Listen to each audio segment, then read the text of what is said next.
요한계시록, 우리가 그동안 어렵다라고 생각해서 두려워했던 요한계시록 절반 가져왔습니다. 요한계시록은 어려운 책이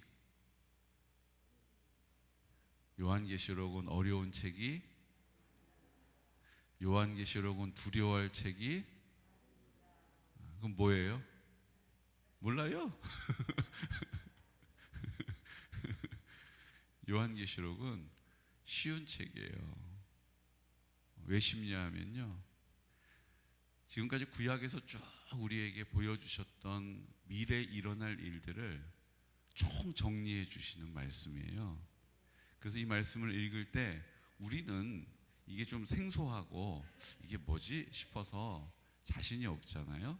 근데 이스라엘 사람들은 수나고게라고 하는 회당, 바벨론으로 포로로 끌려갔을 때 70년 동안 성전이 없었죠. 그러니까 그들이 공동체 안에서 뭘 했어요? 모여서 성경을 읽기 시작한 거예요. 그전에는 성경은, 하나님의 말씀은 선지자들의 것이다 라고 생각했어요. 선지자들의 전유물이라고 생각했어요. 그 다음은 어떻게 됐습니까? 그 다음에는 사사들의 전유물이라고 생각했어요. 하나님께 직접 들은 사람들의 이야기라고 생각했어요. 그런데 그 기록들을 그들이 모여서 함께 읽기 시작하는 거예요. 이사야서를 읽고 다니엘서를 읽고, 그러니까 그것을 읽으면서 그 내용들이 그들의 머릿속에 어떻게 해요? 우리는 일주일에 한 번 와서 또 집에서 2장 정도, 이렇게 3장 정도 읽지만 그들은 회중들이 모여서 말씀을 큰 소리로 낭독하고, 그리고 지금은 우리가 설교 말씀 듣고 아 그렇구나, 아 은혜 받았다 그러고 돌아가시면 다 까먹잖아요. 근데 그 당시에는 그 말씀을 쭉 낭독한 다음에 그 말씀을 이해하는 사람, 그 성령에서 깨닫게 하는 사람이 앞에 나와서 그것을 선포하는 거예요. 그럼 또 다른 사람이 나와서 그것을 선포하고, 또 다른 사람이 나와서 그것을 선포하고, 그러면서 그 말씀이 하나로 점점 뭉쳐지는 거죠. 그러니까 성령님이 하고자 하시는 말씀을 그냥 지금은 목회자가 딱 선포하는 것으로 그치지만 그 당시에는 믿음의 사람들을 통하여 입을 열어 선포하게 하신 것입니다. 말씀을 선포하게 하시고, 선포되어진 말씀을 성령께서 깨닫게 하셔서 입을 열어 그것을 해석되게 하신 거죠. 그러니까 그 해석들이 또 모여져서 군더더기는 다 제거하고 정말로 하나님이 딱 하시고자 하시는 말씀만 듣게 하신 거예요. 그러니까 그게 이스라엘 백성들 사이에서 완전히 훈련이 돼가지고 심지어는 이사야서는 다 그냥 암송하는 거예요. 모세오경은 다 그냥 암송해 버리는 거예요. 그러니까 그 말씀을 읽을 때 우리는 지금 이게 그 말씀인가? 기억나는 듯한데 이렇게 읽지만 그들은 이 말씀을 읽을 때 아 이거 다니엘서 말씀이네, 아 이거 에스겔서 말씀인데, 다 깨닫게 되는 거예요. 그러니까 앞서 있었던 말씀들을 요한계시록에서 집대성하는 거예요. 총정리. 그러니까 말씀이 어려워요, 안 어려워요? 어렵지가 않은 거예요. 우리는 지금 그 말씀이 앞에 어떤 말씀이 있었는지, 이게 뒤에 있는 요한계시록 말씀하고 어떤 관계인지 잘 이게 퍼즐이 안 맞춰지니까 어렵다. 이게 무슨 뭐 열 뿔이 있고 막 머리가 7이고 이거 뭐지? 다니엘서 7장에 나와 있는 말씀이거든요. 그러니까 다니엘이 이미 환상 가운데 보았던 것을 사도 요한도 동일하게 본 것입니다. 그리고 이것을 우리가 오해하면 안 되는 것이, 뭐 발에는 불기둥이 있고 그러니까 우리는 아 발에 불이 막 나오나 보다, 설명하기가, 우리가 이 땅에 본 적이 없는 거니까 그렇게 마치라고 뭐뭐 같다라고 설명을 하고 있는 거지, 그게 무슨 발에서 불기둥이 나오고 막 우리가 생각하는 그런 괴물이 아니라는 거예요. 그런 환상을 보면서 지금 그것을 묘사를 하고 있는 것입니다. 오늘은요, 그런 묘사를 하는 환상을 보여주실 때 사도 요한이 신기한 걸 경험해요. 7인을 뗄 때 6인까지 떼고 마지막 7인을 떼기 전에 뭐가 있어요? 시간이 보류되는 시간이 있어요. 똑같이 나팔을 부는 것도 6번째 나팔까지 불고 7번째 나팔을 불기 전에 2장을 하래요. 이제 7나팔을 다 불고 나서 첫 번째 대접, 7대접을 여는 일에 있어서는 3장의 성경을 할애하고 있는 거예요, 지금. 왜 그렇게 한다고요? 이게 그러다 보니까 13장엔요, 이 마지막 우리가 정말로 두려워하는 이 마지막 되어질 일, 또 마지막 666 막 이런 복잡하고 우리가 생각만 해도 막 무서운 장면이 나오고 있거든요. 근데 이 장면은요, 그 장면 자체가 무서운 게 아니라 이렇게 심판이 무섭다라는 걸 보이는 것이 아니라, 그럼에도 불구하고 그 모든 것을 다스리시고 심판하시는 심판의 주 예수님께서 그때에 우리를 지켜주신다라는 거예요. 그 환난 때 우리를 보호하신다라는 거예요. 그리고 돌아오라고 우리를 통하여서 왜 지켜주십니까? 우리가 입을 열어 선포하고 하나님 나라를 그들 가운데 보게 하고 듣게 함으로 말미암아 그 가운데 있는 사람들도 돌아오게 하시려고 보류해 주시는 기간이 있다라는 것입니다. 이것이 하나님의 사랑이에요. 주님은 기다리십니다. 우리를 기다려주세요. 왜 기다려주십니까? 돌아오게 하려고. 여러분, 우리 아이들 막 혼낼 때 어떻게 해요? 혼낼 때 어떻게 해요? 너 3살 때까지 그거 해? 이거 안 하면은 오늘 훈계할 거야? 이렇게 얘기해요. 그다음 어떻게 해요? 하나, 둘 반에 반. 둘 반 먼저 하죠. 반, 둘 반에 반. 둘 반에 반에 반. 둘 반에 반에 둘 반에 반에 반에까지 간 다음에 어떻게 해요? 최종 셋, 그리고 훈계를 하든지 아니면 기회를 주고 돌아오라고 기다려 주는 것입니다. 이게 지금 요한계시록에 우리에게 보여주는 장면이에요. 마지막 때에 그냥 칼같이 양날의 칼처럼 그냥 막 심판을 휘두르시는 거야. 우린 다 그때 가면 죽는 거야. 이제 종말이 되면 우리는 끝장나는 건데 어떡하지? 아니요. 종말의 때에도 주님은 우리에게 기회를 주시고 돌아오도록 우리를 인도해 주시는 줄로 믿습니다. 그러니까 하나님의 사랑이 끝이 없는 거예요. 그 하나님 사랑이 누구를 향해 있어요? 나를 향해 있어요. 그 사랑이 누구를 향해 있어요? 나에게 허락하신 공동체를 향해 있는 것입니다. 내가 내 자녀를 위해서 기도하는 일, 내가 내 배우자를 위해서 기도하는 일, 내 형제를 위해서 기도하는 일, 내 부모를 위해서 기도하는 일, 땅에 떨어지는 일 하나도 없다라는 것입니다. 하나님의 뜻에 합당하게 기도하고 있다면, 믿음의 자리를 지켜서 믿음의 방패를 들고 하나님 앞에 입을 열어 선포하고 있다면, 내 안에 의심이 아니라 확실한 담대한 믿음을 가지고 내 안에 계신 예수님을 신뢰하는 믿음 가운데 입을 열어 선포하고 있다면, 주님께서 주님의 시간표 안에서 주님의 때에 주님의 그 놀라운 방법으로 역사하실 것입니다. 이미 우리에게 역사하고 계심을 보게 하시는 거예요. 이미 우리에게 역사하셨음을 우리의 입을 열어 하나님이 하셨습니다라고 인정할 때에 주님이 영광을 받으시고 주님이 기뻐하시고 그 기쁨이 우리의 기쁨이 되는 것입니다. 지금 내 눈에 보이지 않아도 주님이 하실 것입니다라는 믿음의 말을 입을 열어 선포하면, 하나님의 나라가 임할 것입니다라고 선포하면 하나님께서 우리의 선포를 통하여 역사하시는 것입니다. 우리의 신앙은 사실은 어려운 것 같지만, 이 마지막 때 고난의 때를 보내는 것 같지만 사실은 소망이 있는 거예요. 왜요? 하나님이 하셨습니다라고 말할 때 하나님이 받으시잖아요. 하나님이 하실 것입니다라고 선포할 때 하나님이 일하시잖아요. 그러니까 우리는 하나님이 하셨음을 선포하고 하나님이 하실 것에 대한 담대한 믿음을 고백하는 것입니다.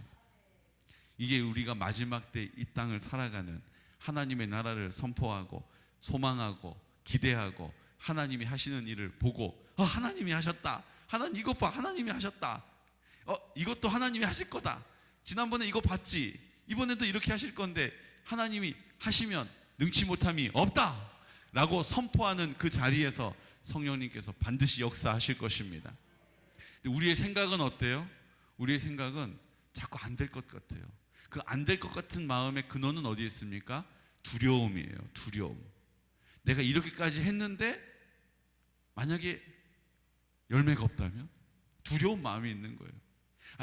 지금 이렇게 하지 않으면 나중에도 계속 이렇게 되는 것 아닌가? 지금 그러니까 반드시 이거를 이렇게 해야 되라고 우리 마음에 두려움이 있는 거예요. 여러분, 자녀를 양육할 때 왜 자녀들을 그렇게 호되게 다룹니까? 지금 이거 딱 구부러 놓지 않으면 그런 사람 될까 봐. 그러니까 우리 안에 조바심이 있는 거예요.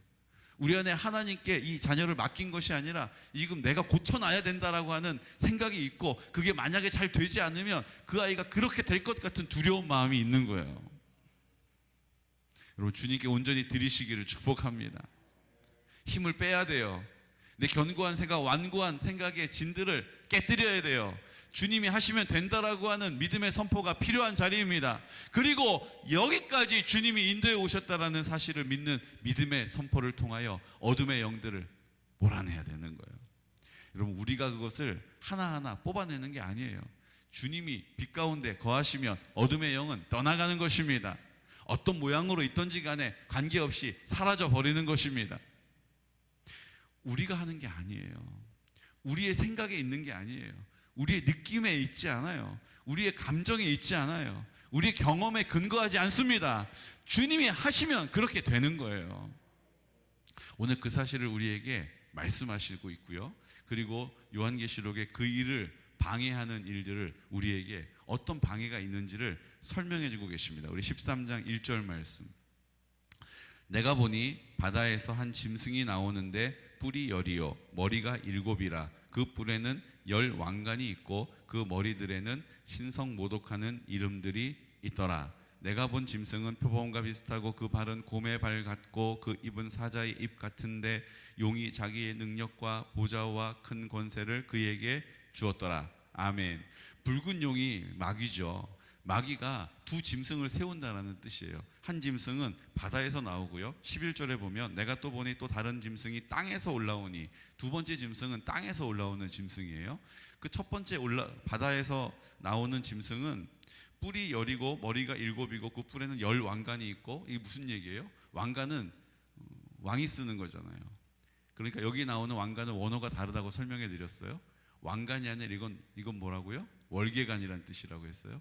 왕관 비슷한데 왕관 아닌 거예요. 거기다가 3절 보십시오.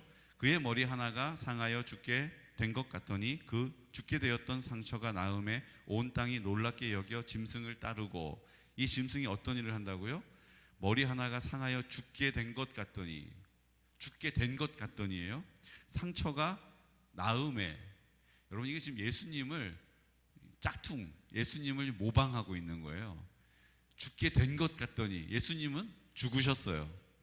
예수님은 죽음 가운데 부활하셨잖아요. 근데 이 짐승은 어떻게 했어요? 상처가 나음에 죽은 것 같았는데 기적적으로 살아나는 것을 보게 함으로 예수님을 뭐 하고 있는 거예요? 흉내내고 있는 거예요.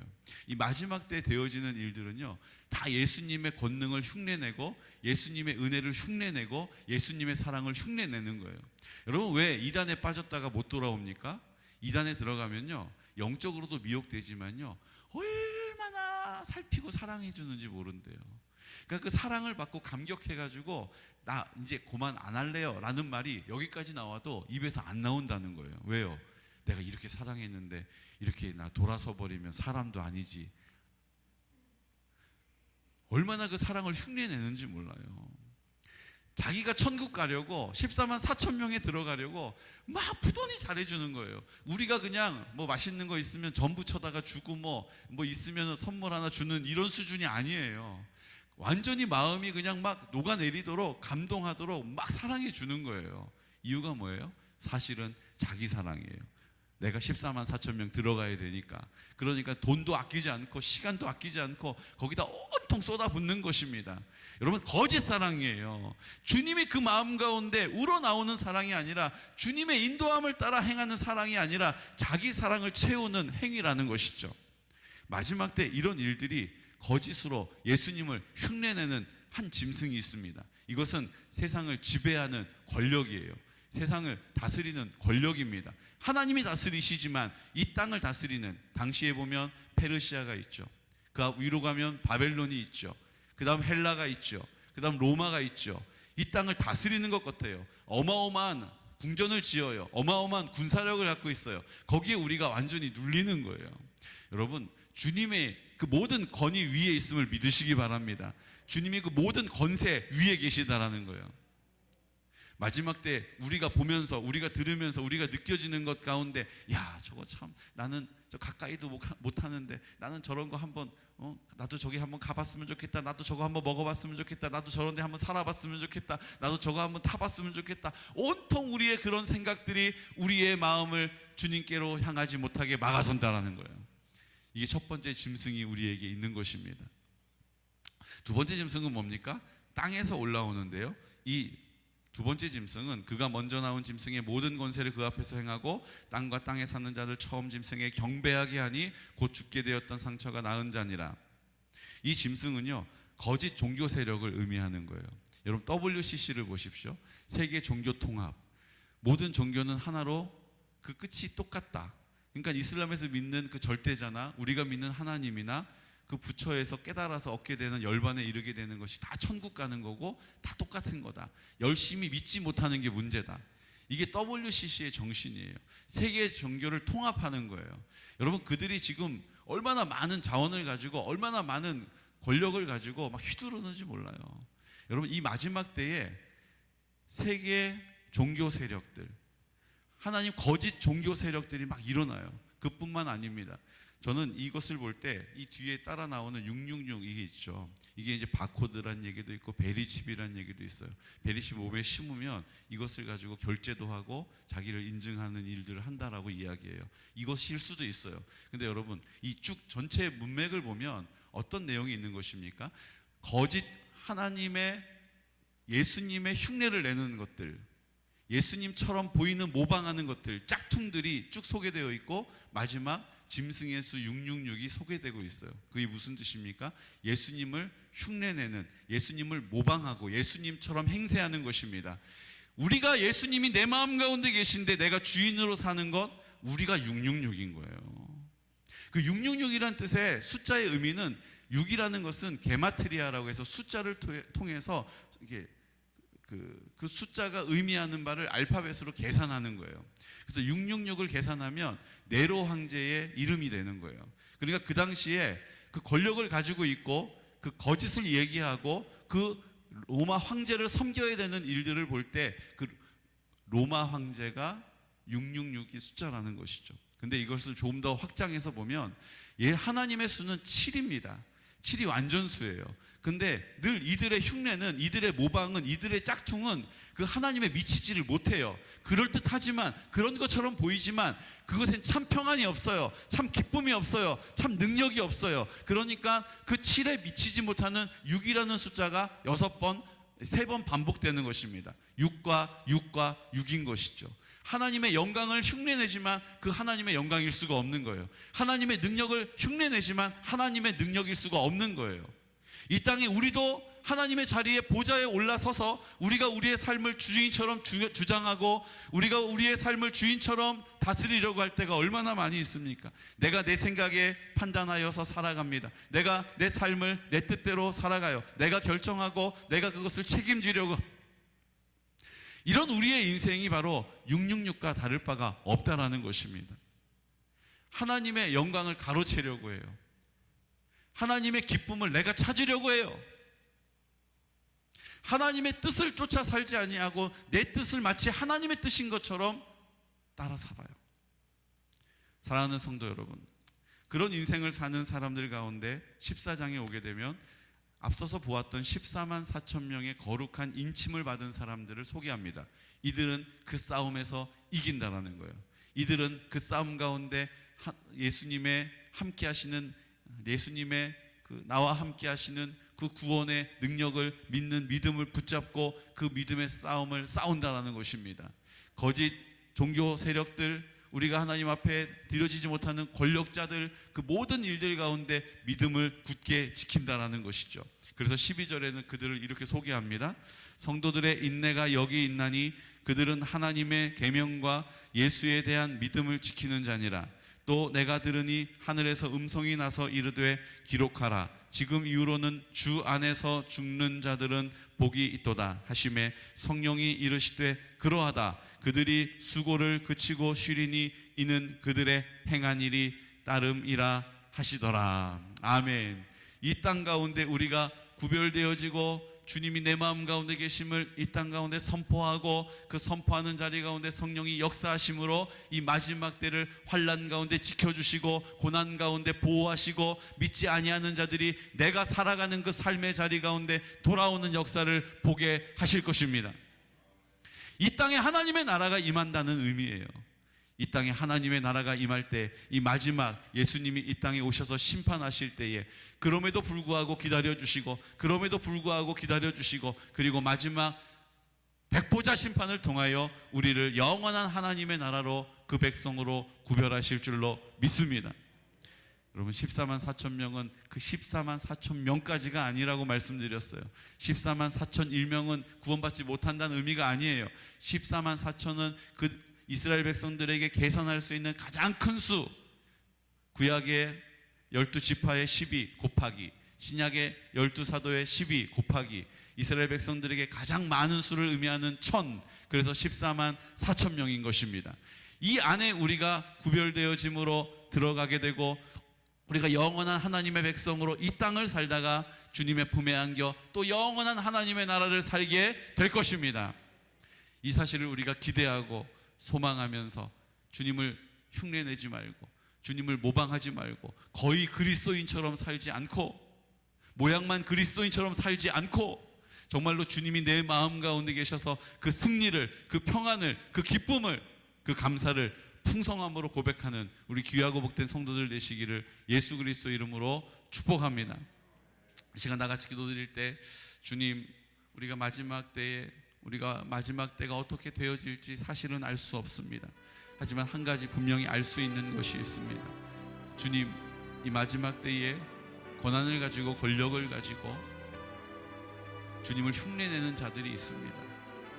또 거짓 종교 세력들이 주님을 흉내내고 그곳에 구원이 있다라고 우리를 미혹하고 속이는 일들도 있습니다. 얼마나 많은 거짓들이 우리 가운데 판치는지 모릅니다. 그런데 그 거짓이 우리 마음 가운데도 있습니다. 주님이 내 마음 가운데 계심을 믿는 믿음이 아니라 자기의 소신을 따라서 자기 중심적으로 자기 사랑을 가지고 내 뜻을 쫓아 살아가는 거짓 선지자들, 우리의 모습일 때가 있습니다. 주님, 오늘 우리가 하나님 아버지 앞에 구별되기를 원합니다. 하나님, 거의 그리스도인이 아니라 정말로 주님이 내 마음 가운데 계셔서 생명이 있는 그리스도인 되게 하여 주옵소서. 하나님, 모양은 비슷한 그리스도인이 아니라 빛 가운데 거하는 그리스도인이 되게 해 주십시오. 내 안에 성령만이 나타나게 하여 주십시오. 성령님의 인도함을 받게 하여 주옵소서. 성령으로 우리를 강타하여 주시옵소서라고 이 시간 나사렛 예수 그리스도 이름으로 선포하면서 기도드리겠습니다. 주여, 주여, 주여.